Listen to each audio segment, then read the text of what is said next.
માતા પંચવટી ગૌ પ્રાકૃતિક ફાર્મ હું કૃષ્ણા જાડેજા જણાવતા આનંદ થાય છે. આજે અષાઢી બીજ, અષાઢી બીજના ચોમાસાની શરૂઆતમાં આપણી પંચવટી ગૌ પ્રાકૃતિક ફાર્મમાં ગાય માતાની કૃપાથી ગૌ આધારિત ખેતી કરી.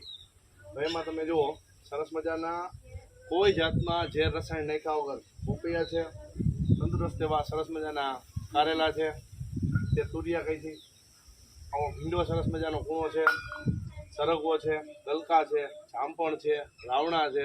તો મિત્રો કદાચ આપણે કરોડો રૂપિયા કમાતા હોય ને તો આ વસ્તુ જે આપણું અમૃત આહાર છે ને એ આપણી વાડી અને આપણી ખેતર અને આપણી ગાય માતાથી જ ઉત્પન્ન થાય છે. હવે તંદુરસ્ત જીવન જીવવું હોય તો આનો આપણે સહારો લેવાનો છે.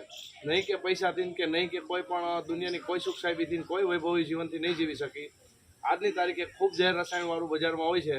એની સામે અમને 2017થી જે પ્રાકૃતિક ખેતી કરી છે એના લાભો હવે મળવા માંડ્યા છે. તેને કહેવાય ને કે ખેડૂતના ખેતરમાં ખૂણો પાકે.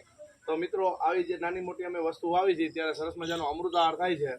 તો મિત્રો અમે ખાઈ છીએ, અમારા આસપાસના પાડોશીને આપી છીએ અને મૂલ્યવર્ધન પણ કરી છીએ.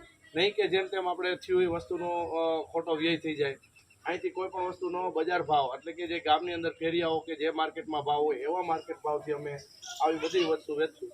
આવનારા ટાઈમમાં અમારી પાસે ગલકા, તુરિયા, બિસોડા, ભીંડો, ઘણી બધા એવા શાકભાજી, 10 પ્રકારના ટમેટા છે, રીંગણા છે, સરગવો છે, આ બધી જામફળ છે, પછી આ બધા જે વસ્તુ રહી એ આપણી એક રોજિંદી આવક છે.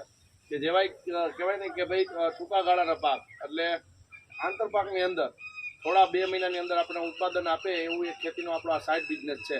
મોટી કપાસની ખેતી કે મગફળીની ખેતી, શેરડીની ખેતી કે હળદરની ખેતી, આના સંદર્ભમાં જો આ આપણે કરશું તો આપણે દેશીમાં કહેતા કે બકરીનું દૂધાણું. એટલે આપણી વાડીમાં કોઈ દી પૈસા ખૂટે નહીં, આપણી વાડી જ આપણી દુકાન બની જાય, લોકોને સારી વસ્તુ મળી જાય અને આપણને એનો 2 પૈસા ભાવ મળી જાય. એટલે આપણું ખેતરના જે ખર્ચ છે, માણસોના ખર્ચ છે, બધા સારી રીતે આમાંથી આપણો નિભાવ થઈ શકે. મિત્રો હવે આવનારો ટાઈમ એવો છે કે નોકરી કરવાથી આપણું ઘર નથી ચાલવાનું, કારણ કે આજના ખર્ચા ખૂબ છે. કિસ્મતવાળો અને ભાગ્યશાળી માણસ હું ખેડૂતને ગણું છું, પણ છતાં અભાગ્યની પરિસ્થિતિ એ છે કે આપણા ખેતરની અંદર ઝેર રસાયણ નાખી અને ખૂબ ખર્ચ વધારીને ઉત્પાદન ઘટાડ્યું છે અને કદાચ ઉત્પાદન આવે એ પણ ઝેરી આવે છે. એની સામે તમે ગાય આધારિત પ્રાકૃતિક ખેતી કરી, જૈવિક ખેતી કરી, ઝેર મુક્ત ખેતી કરી, કોઈ પણ નામ આપી અને સારા જ્યારે પાક પકવશો ત્યારે લોકો તમારી મુલાકાત લેશે અને તમારે વાડી ઉપરથી સીધું ડાયરેક્ટ બકાલું વયું જશે અને તમને 2 પૈસાની કમાણી વધારે થશે. ખૂબ ખૂબ ધન્યવાદ, આભાર. જય ગૌ માતા.